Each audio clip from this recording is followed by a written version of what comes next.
Hello दोस्तों, स्वागत है आपका हमारे यूट्यूब चैनल एग्जाम लेक्चर में आप लोग का फिर से स्वागत है।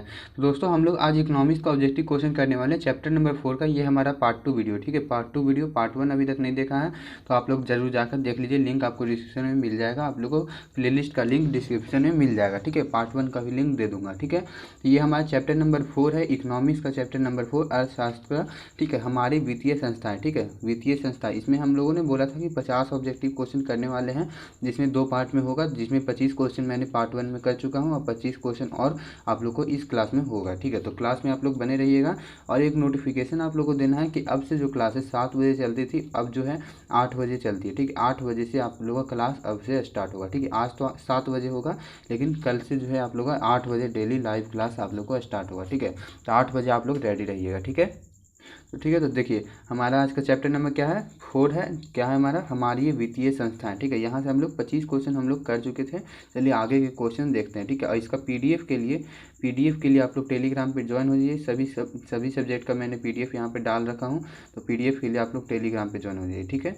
टेलीग्राम का लिंक आपको डिस्क्रिप्शन में मिल जाएगा नीचे, ठीक है, डिस्क्रिप्शन में मिल जाएगा, ठीक है। लिंक पर क्लिक करके ज्वाइन हो जाइए टेलीग्राम पर, ठीक है। और चैनल को अभी तक सब्सक्राइब नहीं किया तो सब्सक्राइब कर लीजिए। यहाँ ये सभी क्वेश्चंस हो चुके हैं। इसके बाद हम लोग करने वाले हैं आज 25 नंबर से क्वेश्चन। 25 तक हो चुका है, ठीक है। देखते हैं कहाँ तक है। हाँ, तो यहाँ तक हो चुका है। एक बार रिवाइज करा देता हूँ क्या है ये क्वेश्चन हमारा करता है, ठीक है। थोड़ा सा लोड होने दीजिए, ठीक है। तो बोला जा रहा है कि भूमि विकास बैंक किस प्रकार का ऋण प्रदान करते हैं। भूमि विकास बैंक किस प्रकार का ऋण प्रदान करते हैं। तो अल्पकालीन ऋण, मध्यकालीन ऋण या दीर्घकालीन ऋण या ये सभी। तो बताइए इसका सही जवाब क्या हो जाएगा। आप लोग को पिछले क्लास में बताया गया है इसका आंसर। तो इसका जो है दीर्घकालीन ऋण प्रदान करते हैं, ठीक है। दीर्घकालीन ऋण, भूमि विकास बैंक जो है दीर्घकालीन ऋण प्रदान करते थे। सी नंबर बिल्कुल सही जवाब हो जाएगा। चलिए आगे बढ़ते हैं।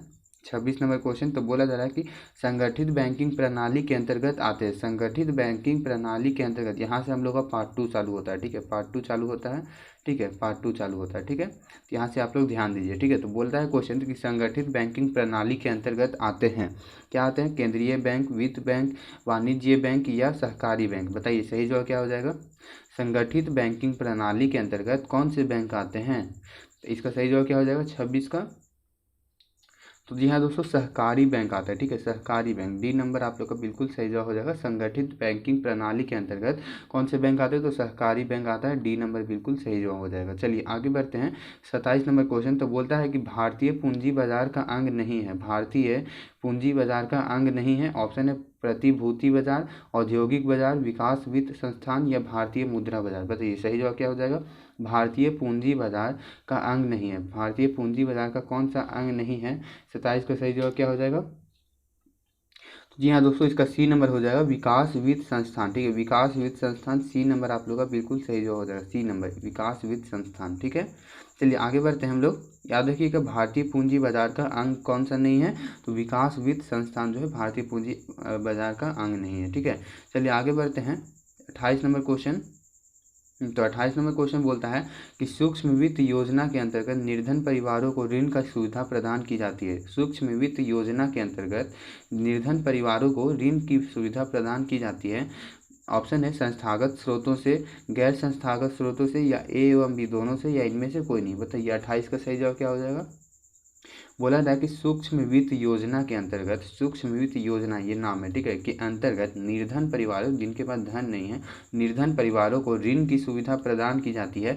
किनके द्वारा, तो जी हाँ दोस्तों, संस्थागत स्रोतों से, ठीक है। संस्थागत स्रोतों से जो है निर्धन परिवारों को ऋण की सुविधा, लोन की सुविधा प्रदान की जाती है। तो संस्थागत स्रोतों से, ए नंबर आप लोग का बिल्कुल सही जवाब हो जाएगा, ठीक है, ए नंबर। चलिए आगे बढ़ते हैं। 29 नंबर क्वेश्चन। तो बोला जा रहा है कि वित्तीय संस्थाओं में किन संस्थाओं को सम्मिलित किया जाता है। वित्तीय संस्थाओं में कौन सी संस्थाओं को सम्मिलित किया जाता है। ऑप्शन है व्यावसायिक बैंक, सहकारी साख समितियां, बीमा कंपनियां या उपयुक्त सभी। बताइए सही जवाब क्या हो जाएगा। वित्तीय संस्थाओं में किन संस्थाओं को सम्मिलित किया जाता है। बताइए सही जवाब क्या हो जाएगा 29 का। तो इन सभी बैंकों को शामिल किया जाता है। व्यावसायिक बैंक, सहकारी साख समितियां या बीमा कंपनियां, सभी को जो है वित्तीय संस्थाओं में सम्मिलित किया जाता है। तो इसका डी नंबर आप लोग का सही जवाब हो जाएगा उपयुक्त सभी, डी नंबर, ठीक है। चलिए आगे बढ़ते हैं। 30 नंबर क्वेश्चन। तो बोला जा रहा है कि वित्तीय सेवाओं की आवश्यकता होती है। वित्तीय सेवाओं की आवश्यकता होती है। ऑप्शन है व्यक्तियों को या व्यावसायिक संस्थाओं को या सरकार को या इनमें से सभी को। बताइए सही जवाब क्या हो जाएगा। वित्तीय सेवाओं की आवश्यकता होती है, किनको होती है? वित्तीय सेवाओं की आवश्यकता व्यक्तियों को, व्यावसायिक संस्थाओं को या सरकार को, या इनमें से सभी को। वित्तीय सेवाओं को आवश्यकता किसको होती है? तो इनमें से सभी को होती है, ठीक है। व्यक्तियों को भी वित्तीय सेवाओं की आवश्यकता होती है, व्यावसायिक संस्थाओं को भी और सरकार को भी, सभी को होती है। तो इसका डी नंबर आप लोग को बिल्कुल सही जवाब आएगा, डी नंबर, ठीक है। चलिए आगे बढ़ते हैं। 31 नंबर क्वेश्चन तो बोलता है कि मुद्रा बाजार की संस्थागत वित्तीय संस्थाओं में कौन सर्वाधिक महत्वपूर्ण है? बोला जा रहा है कि मुद्रा बाजार की संस्थागत वित्तीय संस्थाओं में कौन सर्वाधिक महत्वपूर्ण है? ऑप्शन है व्यावसायिक बैंक, सहकारी समितियां, महाजन या व्यापारी। फिर से क्वेश्चन को एक बार ध्यान से देखिए कि मुद्रा बाजार की संस्थागत वित्तीय संस्थाओं में कौन सर्वाधिक महत्वपूर्ण है, कौन सबसे ज़्यादा महत्वपूर्ण है? तो 31 का कौन सा चीज़ हो जाएगा? मुद्रा बाजार की संस्थागत वित्तीय संस्थाओं में, ठीक है। तो इसका ए नंबर हो जाएगा व्यावसायिक बैंक, ठीक है। ए नंबर बिल्कुल सही जो हो जाएगा, ए नंबर व्यावसायिक बैंक, ठीक है। ध्यान दीजिए, ये सब क्वेश्चन बहुत इंपॉर्टेंट है। तो 32 नंबर क्वेश्चन देख लेते हैं। भारतीय बैंकिंग प्रणाली के शीर्ष पर है, भारतीय बैंकिंग प्रणाली के शीर्ष पर कौन सा बैंक आता है? ऑप्शन है व्यावसायिक बैंक, सहकारी बैंक, क्षेत्रीय ग्रामीण बैंक या रिजर्व बैंक ऑफ इंडिया। यहाँ पे छूटा हुआ है, लेकिन रिजर्व बैंक भी अगर बोला जाता है तो सेम ही बात है, ठीक है। तो रिजर्व बैंक या रिजर्व बैंक ऑफ इंडिया, ठीक है। भारतीय बैंकिंग प्रणाली के शीर्ष पर है कौन सा बैंक है? तो जी हाँ दोस्तों, रिजर्व बैंक ऑफ इंडिया, ठीक है। डी नंबर आप लोग का बिल्कुल सही जवाब हो जाएगा, डी नंबर, ठीक है। D number reserve bank of India, ठीक है। 32 का डी। चलिए आगे बढ़ते हैं। 33 नंबर क्वेश्चन तो बोलता है कि राष्ट्रीय कृषि एवं ग्रामीण विकास बैंक की स्थापना हुई। राष्ट्रीय कृषि एवं ग्रामीण विकास बैंक की स्थापना हुई थी 1952 ईस्वी में, 1962 ईस्वी में, 1972 ईस्वी में या 1982 ईस्वी में? कब हुई थी? राष्ट्रीय कृषि एवं ग्रामीण विकास बैंक, राष्ट्रीय कृषि एवं ग्रामीण विकास बैंक, ये नाम है, ठीक है, नाम है। राष्ट्रीय कृषि एवं ग्रामीण विकास बैंक का नाम है कि स्थापना कब हुई थी, कौन सी ईस्वी में हुई थी? 33 का सही जवाब क्या हो जाएगा? तो डी नंबर बिल्कुल सही जवाब हो जाएगा, ठीक है, डी नंबर, ठीक है। डी नंबर 1982 ईस्वी में, ठीक है, 1982 ईस्वी में हुई थी। डी नंबर आप लोग का बिल्कुल सही जवाब हो जाएगा। चलिए आगे बढ़ते हैं। याद रखें 1982 ईस्वी में राष्ट्रीय कृषि एवं ग्रामीण विकास बैंक की स्थापना हुई थी। चलिए आगे बढ़ते हैं। 34 नंबर क्वेश्चन तो बोला रहा है कि भारत का केंद्रीय बैंक कौन है? भारत का केंद्रीय बैंक कौन है? ऑप्शन है state bank of India, bank of India, central bank of India या रिजर्व बैंक ऑफ इंडिया। शीर्ष पर पूछे या फिर केंद्रीय बैंक पूछे तो reserve bank of India, D number बिल्कुल सही जवाब हो जाएगा, डी नंबर, ठीक है। D number reserve bank of India, ध्यान दीजिए 34 का डी नंबर, ठीक है। भारत का केंद्रीय बैंक कौन सा है? तो रिजर्व बैंक ऑफ इंडिया। चलिए आगे बढ़ते हैं। 35 नंबर क्वेश्चन तो बोला जा रहा है कि रिजर्व बैंक ऑफ इंडिया का मुख्य कार्य क्या है? रिजर्व बैंक ऑफ इंडिया जो है उसका सबसे महत्वपूर्ण, सबसे मुख्य कार्य क्या है? ऑप्शन है साख मुद्रा का नियंत्रण या बैंकिंग व्यवस्था का नियमन या सरकार का बैंकर या ये सभी। बताइए सही जवाब क्या हो जाएगा? 35 का सही जवाब क्या हो जाएगा? रिजर्व बैंक ऑफ इंडिया का मुख्य कार्य क्या है, सबसे मेन कार्य क्या है? देखिए साख मुद्रा का नियंत्रण भी करता है, वो मुद्रा का नियंत्रण करता है, साख मुद्रा का नियंत्रण, बैंकिंग व्यवस्था का नियमन करता है, फिर सरकार का बैंकर भी है। तो इसका आंसर हो जाएगा डी नंबर। ये सभी तीनों ऑप्शन ही सही है, तो इसका डी नंबर बिल्कुल सही जवाब हो जाएगा, ये सभी, ठीक है, ये सभी, ठीक है, डी नंबर, ठीक है। डी नंबर आप लोग का बिल्कुल सही जवाब हो जाएगा। चलिए आगे बढ़ते हैं। 36 नंबर क्वेश्चन तो बोला जा रहा है कि निम्नांकित, एक सेकेंड, तो बोला जा रहा है कि निम्नांकित में संस्थागत वित्त का साधन कौन है? निम्नांकित में संस्थागत वित्त का साधन कौन है? ऑप्शन है महाजन, संस्थागत वित्त, गैर संस्थागत नहीं बोला है, संस्थागत वित्त, इसको ध्यान से पढ़िएगा। संस्थागत वित्त का साधन है तो ऑप्शन है महाजन, साहूकार, व्यावसायिक बैंक या व्यापारी। बताइए सही जवाब क्या हो जाएगा? 36 का। निम्नांकित में संस्थागत वित्त का साधन कौन है? तो ये क्वेश्चन मैं आप लोगों के लिए छोड़ा, ये क्वेश्चन पहले भी हो चुका है, तो इसके लिए आप लोग देखिए पार्ट वन में ये क्वेश्चन आई थिंक हो गया है।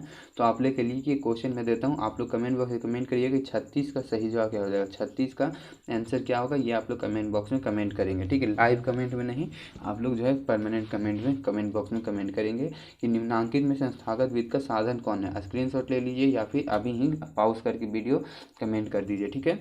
चलिए आगे बढ़ते हैं। 37 नंबर क्वेश्चन तो बोला जा रहा है कि गैर संस्थागत वित्त प्रदान करने वाला प्रमुख साधन है।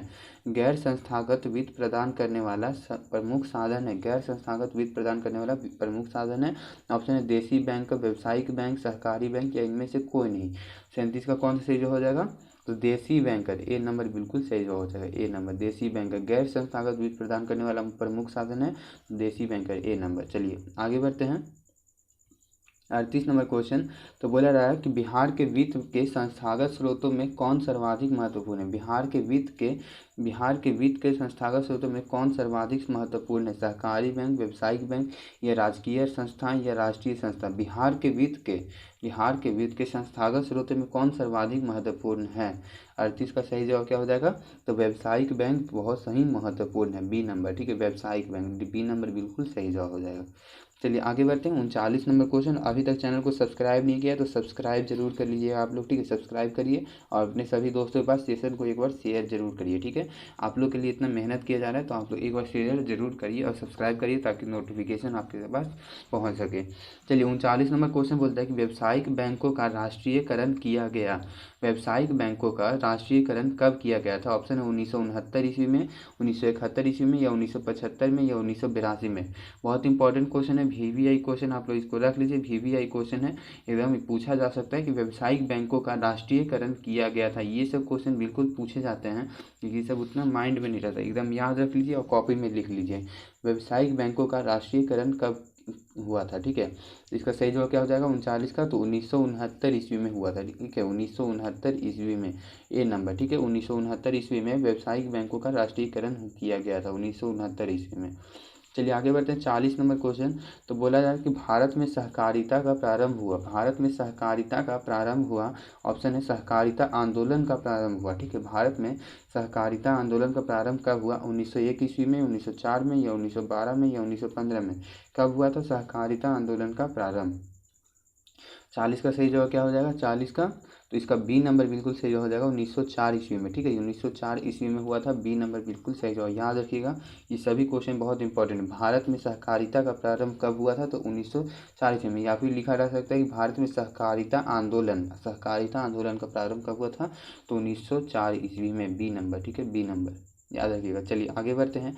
41 नंबर क्वेश्चन तो बोला जा रहा है कि कृषि को दीर्घकालीन ऋण प्रदान करने वाली संस्था है।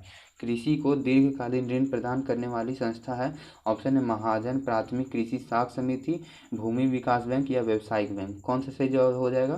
कृषि को दीर्घकालीन ऋण प्रदान करने वाली संस्था कौन सी है, बताइए। सही जवाब क्या हो जाएगा 41 का, तो देखिए भूमि विकास बैंक बिल्कुल सही जवाब हो जाएगा। भूमि विकास बैंक कृषि को दीर्घकालीन ऋण प्रदान करने वाली संस्था है। ठीक है, इसका सी नंबर बिल्कुल सही जवाब हो जाएगा। ठीक है, सी नंबर याद रखिएगा। कृषि को दीर्घकालीन ऋण प्रदान करने वाली संस्था है, तो सी नंबर बिल्कुल सही जवाब। चलिए 42 नंबर क्वेश्चन देखते हैं। बोला जा रहा है कि भारत में सहकारिता को प्रांतीय विषय बनाया गया। कब बनाया गया। भारत में सहकारिता को प्रांतीय विषय बनाया गया। कब बनाया गया, तो 1912 ईस्वी में, या 1919 में, या 1929 में, या 1951 में। कब बनाया गया। लाइव कमेंट में आप लोग कमेंट करते रहिए। ठीक है, 42 नंबर का सही जवाब क्या हो जाएगा। भारत में सहकारिता का प्रांतीय विषय बनाया गया। कब बनाया गया, तो 1919 ईस्वी में बनाया गया। बी नंबर बिल्कुल सही जवाब हो जाएगा, बी नंबर। ठीक है, चलिए आगे बढ़ते हैं। 43 नंबर क्वेश्चन तो बोला जा रहा है कि कृषि को दीर्घकालीन ऋण प्रदान करने वाली संस्था। फिर से वही क्वेश्चन फिर से आप लोगों के पास पूछ गया। ठीक है, सेम क्वेश्चन है तो इसको तो डील करने का जरूरत नहीं है। कृषि को दीर्घकालीन ऋण प्रदान करने वाली संस्था है तो इसका तो भूमि विकास बैंक ही होगा। ठीक है, याद रखिएगा भूमि विकास बैंक। कृषि को दीर्घकालीन ऋण प्रदान करने वाली संस्था है तो भूमि विकास बैंक। चलिए आगे बढ़ते हैं। 44 नंबर क्वेश्चन तो बोला जा रहा है केंद्रीय सहकारी बैंकों का संगठन होता है। बहुत इंपॉर्टेंट क्वेश्चन है, बहुत इंपॉर्टेंट क्वेश्चन, एकदम पूछ देगा इसको। ठीक है, एकदम माइंड में इसको सेट कर लीजिए। ठीक है, बोला जा रहा है कि केंद्रीय सहकारी बैंकों का संगठन होता है ग्राम स्तर पर, जिला स्तर पर, राज्य स्तर पर, या राष्ट्रीय स्तर पर। केंद्रीय सहकारी बैंकों का संगठन किस स्तर पर होता है। 44 का तो देखिए जिला स्तर पर होता है। केंद्रीय सहकारी बैंकों का संगठन जो है जिला स्तर पर होता है, तो बी नंबर बिल्कुल सही जवाब है। केंद्रीय सहकारी बैंकों का संगठन जिला स्तर पर होता है, बी नंबर। ठीक है, जिला स्तर पर होता है। चलिए आगे बढ़ते हैं। 45 नंबर क्वेश्चन तो बोला था कि भारतीय बैंकिंग प्रणाली के शीर्ष पर है। फिर से क्वेश्चन रिपीट हो गया है, कोई दिक्कत नहीं है। एक दो क्वेश्चन अगर रिपीट होते हैं तो क्या दिक्कत है। अगर आपको इसका आंसर आ रहा है तो इसका तो बताने की ज़रूरत नहीं है, इसका तो आप लोग देख ही लेंगे। भारतीय बैंकिंग प्रणाली के शीर्ष पर कौन सा बैंक है, ये कमेंट बॉक्स में कमेंट करिए। ठीक है, लिख कर पूरा लिखिएगा तभी ना याद होगा। इसको पूरा लिखिएगा, भारतीय बैंकिंग प्रणाली के शीर्ष पर है, उसके बाद लिखिएगा जो आंसर है। ठीक है, इसको बताइएगा। ठीक है, तो याद होता है वैसे, ठीक है। अब 46 नंबर क्वेश्चन बोलता है कि भारतीय रिजर्व बैंक की स्थापना कब हुई। बहुत इंपॉर्टेंट क्वेश्चन है। बोला जा रहा है कि भारतीय रिजर्व बैंक की स्थापना कब हुई थी। 1934 ईस्वी में, 1935 ईस्वी में, 1948 ईस्वी में या 1951 ईस्वी में कब हुई थी भारतीय रिजर्व बैंक की स्थापना। 46 का सही जवाब क्या हो जाएगा। तो 1935 ईस्वी में हुई थी। 1935 ईस्वी में भारतीय रिजर्व बैंक की स्थापना हुई थी 1935 ईस्वी में, ठीक है। तो बी नंबर बिल्कुल सही जवाब हो जाएगा, बी नंबर, ठीक है, बी नंबर। चलिए आगे बढ़ते हैं। 47 नंबर क्वेश्चन, कुछ क्वेश्चन और है, थोड़ा देर, ठीक है। तो बोला जा रहा है कि भारत की आर्थिक व्यवस्था कैसी है। बहुत ईजी क्वेश्चन है, ये क्वेश्चन भी पहले बहुत बार हो चुका है। बोला जा रहा है कि भारत की आर्थिक व्यवस्था कैसी है। ऑप्शन है समाजवादी, पूंजीवादी, मिश्रित या इनमें से कोई नहीं। कौन सा सही जवाब हो जाएगा। भारत की आर्थिक व्यवस्था कैसी है। तो देखिए भारत की आर्थिक व्यवस्था मिश्रित है, ठीक है, एकदम याद रखिएगा, मिश्रित है, मिश्रित है, मिश्रित है। बहुत सारे चैप्टर्स में ये क्वेश्चन पूछा गया है। भारत की आर्थिक व्यवस्था कैसी है, तो मिश्रित है। पूंजीवादी है, समाजवादी मत मारिएगा, मिश्रित, ठीक है, सी नंबर। चलिए आगे बढ़ते हैं। 48 नंबर क्वेश्चन। तो बोला जा रहा है कि वाणिज्य बैंक का राष्ट्रीयकरण कब हुआ था। बहुत अच्छा क्वेश्चन है। बोला जा रहा है वाणिज्य बैंक का राष्ट्रीयकरण कब हुआ था। तो कब हुआ था। 48 का सही जवाब क्या हो जाएगा। 1966 में या 1969 या 1980 या 1975 में कब हुआ था। वाणिज्यिक बैंक का राष्ट्रीयकरण कब हुआ था। 48 का सही जवाब क्या हो जाएगा। तो 1969 में हुआ था, ठीक है, 1969 में, बी नंबर बिल्कुल सही जवाब हो जाएगा। 1969 में, बी नंबर, ठीक है, बी नंबर याद रखिए, 1969 में। चलिए आगे बढ़ते हैं। 49 नंबर क्वेश्चन बोला जा रहा है कि शेयर बाजार का नियामक संस्था है। शेयर बाजार का नियामक संस्था है। ऑप्शन है SIDBI, स्टॉक एक्सचेंज, या RBI या SEBI, ठीक है। बताइए सही जवाब क्या हो जाएगा। शेयर बाजार का नियामक संस्था कौन सा है। तो स्टॉक एक्सचेंज, बहुत अच्छे से आप लोग जानते होंगे, स्टॉक एक्सचेंज, ठीक है, ठीक है, सी, बी नंबर, ठीक है, स्टॉक एक्सचेंज, बी नंबर। बहुत अच्छा क्वेश्चन है ये वाला, ठीक है। 49 का बी बिल्कुल सही जवाब हो जाएगा। चलिए लास्ट क्वेश्चन हम लोग देखते हैं। तो लास्ट क्वेश्चन करने से पहले मैं आप लोग से कहना चाहूँगा, प्लीज़ आप लोग चैनल को सब्सक्राइब करिए। सब्सक्राइब नहीं करते हैं, सब्सक्राइब जरूर करिए आप लोग चैनल को, ठीक है। सभी दोस्तों के पास, सभी ग्रुप्स में आप लोग इसको शेयर करिए, इस क्लास को आप लोग शेयर करिए सभी दोस्तों और ग्रुप में, ठीक है। आप लोग के लिए ही इतना मेहनत किया जा रहा है। तो 50 नंबर क्वेश्चन क्या बोल रहा है कि स्वयं सहायता समूह में लगभग कितने सदस्य होते हैं। स्वयं सहायता समूह में लगभग कितने सदस्य होते हैं। ऑप्शन है 1 से 3, 15 से 20 या 55 से 60 या 50 से 70। बताइए सही जवाब क्या हो जाएगा कि स्वयं सहायता समूह में लगभग कितने सदस्य होते हैं। टोटल कितने सदस्य होते हैं। 50 का सही जवाब क्या हो जाएगा। तो 15 से 20 सदस्य होते हैं, ठीक है। बी नंबर आप लोग का बिल्कुल सही जवाब हो जाएगा, ठीक है, बी नंबर। स्वयं सहायता समूह में लगभग कितने सदस्य होते हैं। तो बी नंबर बिल्कुल सही जवाब हो जाएगा, 15 से 20, ठीक है। तो यहाँ से हम लोग खत्म हो गया। इसका एक चीज़ और बता देता हूँ, नीचे आप लोग को यहाँ पे आंसर दिया हुआ है, सभी का आंसर दिया हुआ, तो आप लोगों को दिक्कत लेने की बात नहीं। 50 तक का सभी का आंसर यहाँ पे आप लोग को शो कर दिया गया, ठीक है। तो ऐसा कोई प्रॉब्लम नहीं है। अगर क्वेश्चन का नहीं आता है, PDF मिलने के बाद, PDF के लिए आप लोग टेलीग्राम पे ज्वाइन होइए। PDF के लिए आप लोग टेलीग्राम पे ज्वाइन होइए। आप लोग नीचे डिस्क्रिप्शन में लिंक मिल जाएगा, ठीक है। PDF के लिए टेलीग्राम पे ज्वाइन होइए, ठीक है। तो आई होप आपको क्लास अच्छा लगा होगा। क्लास अच्छा लगा तो लाइक भी कर दीजिएगा सेशन को, ठीक है, लाइक कर दीजिएगा और सभी दोस्तों के पास शेयर कर दीजिएगा, ठीक है। तब तक के लिए बाय, जय हिंद। मिलते हैं नेक्स्ट क्लास में।